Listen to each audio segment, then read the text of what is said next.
We're at a hearing National Teachers Academy. The NTA is a neighborhood school in the South Loop, so it's predominantly black students, low-income students, and we're getting ready to hear from parents and teachers and other supporters of the school. I suppose we'll also hear people who are supporting CPS's plan, which is to phase out and close the school. But we expect that, like most of these hearings, it'll be overwhelmingly one-sided, where people oppose CPS's plan. Really, it's about real estate values and about CPS's plan to privatize and transform our schools. We did this study after the last round of school closings. We called people, 16, 18 schools, whatever. We reached like 50, 60 people, parents in the schools, and did a little survey, like, how is it? And they all said the same thing. It's like, it's terrible. And they all had like the same complaints. The school culture was unwelcoming. It wasn't safe. The kids felt lost. It was like the same kind of like themes.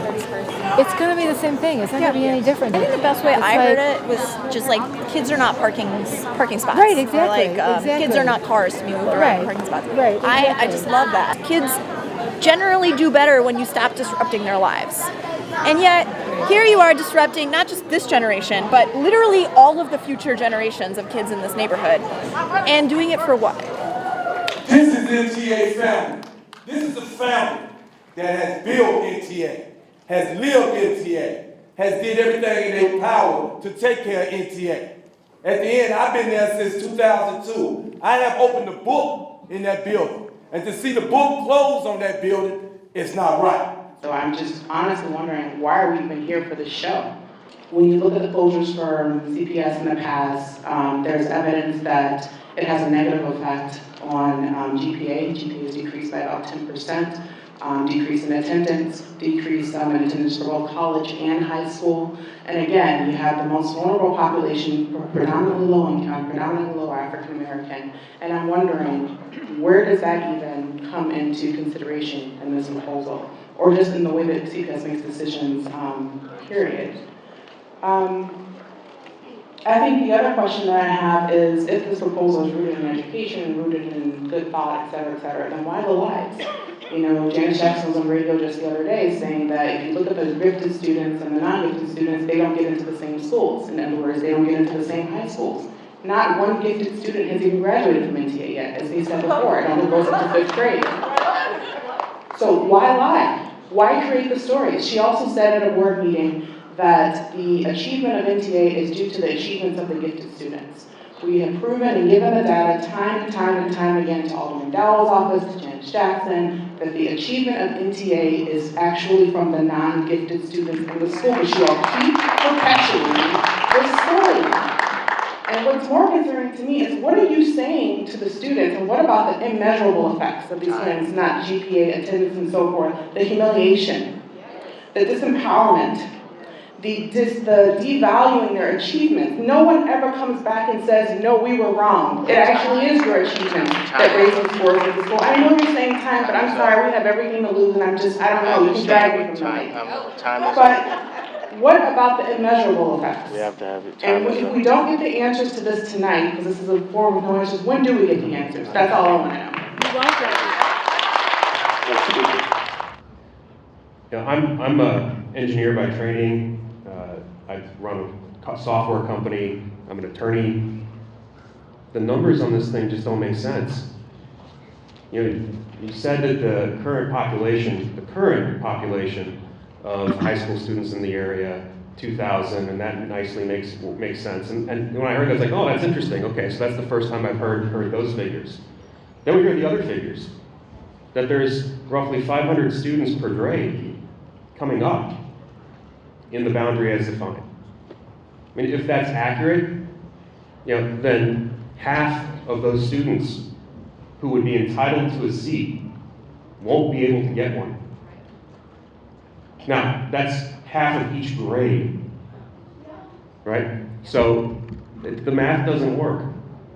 I don't understand, again, as the last speaker said and others have said, the lies, the misstatements. Clearly the fix is in and has been. This is a political decision, this is not an educational decision. And again, we're watching. I'm a proud Chicagoan. I am not proud about this.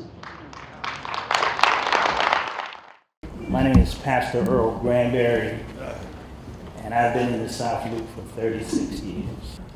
Don't you get so caught up in this that you hurt your children. Don't make a decision that you're going to regret. Whose children are you talking about? Let me finish. You didn't interrupt nobody else, so stay in your place, okay? We don't have a place. Can we have a little bit more sound on the mic, please? Let's just be respectful and allow the speakers to speak. Thank you. I know change is hard, but don't think with your emotions. This is good for every child. You may not see it now, but if you would stop thinking with your emotions and look at the plan, they already put the plan up there and showed it to you. Don't manipulate your children. That's what you're doing. You're manipulating your children. Because this will help your children and not hurt your children.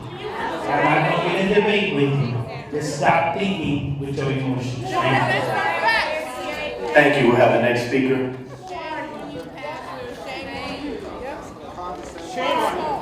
That was all emotion and not one fact. Let's respect the speaker, please. Thank you. Good evening. I'm Audrey Johnson, a parent of the National Teachers Academy and a former student of her, a former resident of the Hurl Icky homes, born and raised. Y'all keep talking about Miss Pastor Dan Red, you keep talking about we getting the wrong information. Who are you? I don't even know you. As a pastor, I ain't never seen you come to the Hurl Icky homes and support our community, nor National Teachers Academy. I have a brick in the building. Been there every Thank you. Let's address the issue. Let's talk about for my school, what happens to our park district? Our park district don't only serve our kids, it serves our seniors, it serves the Chinese community, it serves our kids during the summertime. So what happens with our children in our community? We got enough killing going on. That's what's going to happen all summer. Or what happens to our seniors now they don't have nothing to do? They come over and swim in the morning, get themselves together. Y'all going to take it away for y'all benefit? When them builders was up, it was cool. We was supporting y'all. You had our votes. Now builders is down. You don't need us no more. Use South Loop. But you won't use them for NTA. You sure won't. And you won't keep putting us down talking about we misleading our kids. Our kids know exactly what's going on. You know why? Because they come from NTA. And we make sure that they know what's going on. So all you grown adults, save it. Tell your own kids. Many people in the South Loop have been leaving simply because there's no opportunity. It's so difficult to get into a selective enrollment high school. So having a neighborhood high school that's going to serve such a diversified group in our community is a huge win. In the long run, we will all look back if this proposal is approved and say that was the best thing for the whole. For the whole. So you can sell property, you have no students in either school. So the question I bring up, I ask, and I'm not sure maybe the steering committee has addressed that, maybe it hasn't. It's still unclear as to how many of, if the proposal were to move forward, how many of the teachers from NTA would also transition.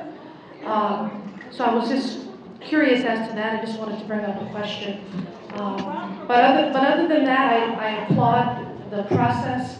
I really appreciate that everyone has an opportunity to come and speak, whether people agree with what they have to say or not.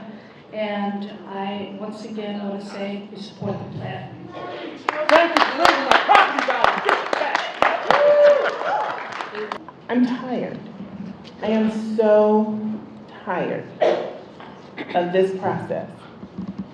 As a resident of Chicago who pays my fair share of taxes too, I'm tired of fighting for my child to be in a school that is a good school and that he deserves to be in, and the school that I chose. I don't want my child in Southleaf.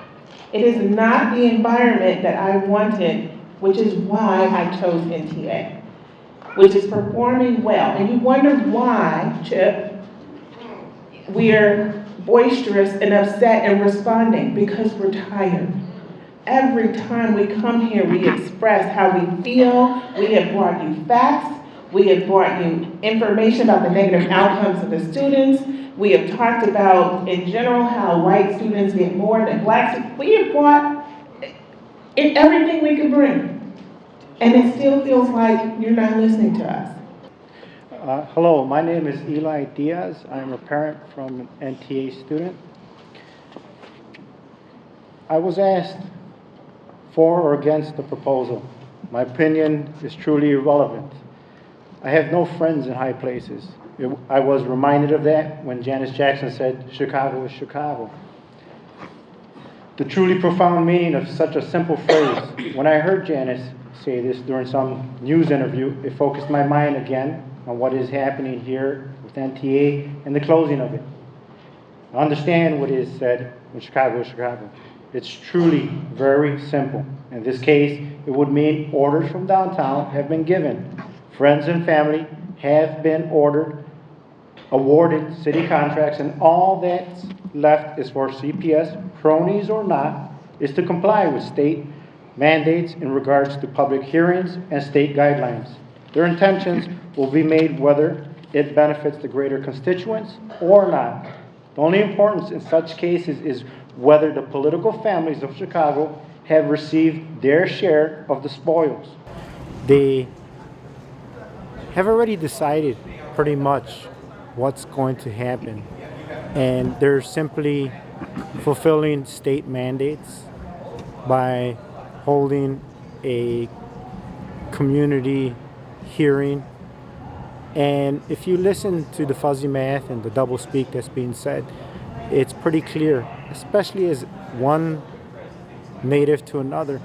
When I heard Janice Jackson, the new CEO for CPS, say you've got to be a Chicagoan to know Chicago, it's almost as a secret code from one Chicagoan to another. You're getting screwed. And there's no ifs, ands, or about that. It's pretty much how you're going to be screwed. And so I think what our true problem is the tenureships that we have from one political family and another political family. You have the Dailies, you have the Burks, you have the Madigans, you have the Rounders, you have all these individuals that come under the pretense of showing the savage. This is the way it ought to be. This is the benefit and this is the beauty of these trinkets that we bring you. We're going to give you a nice, shiny, beautiful little trinket, and you can do wonders with it. Let your imagination run. There is a Santa Claus. And so I believe that although it's an exercise in futility, we should, rather than allow ourselves to be divided, as is what's happening, the city and the officials have given Chinatown the false belief, as a Chicagoan again, the false belief that they're going to get some kind of preference for their support of the closing of NTA as we know it, a elementary school, and the changing to a high school. That can't be further from the truth. But they'll give the natives, the indigenous, whatever trinkets they believe will sway them to the cause. If we as people don't want to find ourselves spitting into the wind again, then a true effort to replace our career politicians needs to begin so the people can have a meaningful representation. So an excellent school isn't closed to line somebody's pocket. Hello, my name is Jasmine, and I'm a third grade student from NTA. I don't want my school to be taken away. We are a 1+ school. I learned reading, science, swimming, and math. My school is a level 1+. My school, I don't want it to lose it. I love the way my classmates are nice. They made our school a 1+ school. My teacher taught me a lot of things, and I don't want that to go away. Please don't take away my school, please.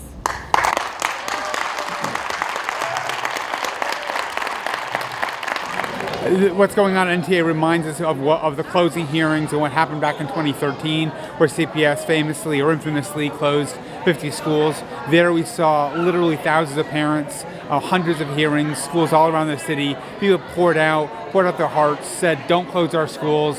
CPS, under that now disgraced CEO Barbara Bennett, ignored that advice, lied, said that the community supported these plans, but they didn't, and they wound up going ahead and closing a national record of 50 schools.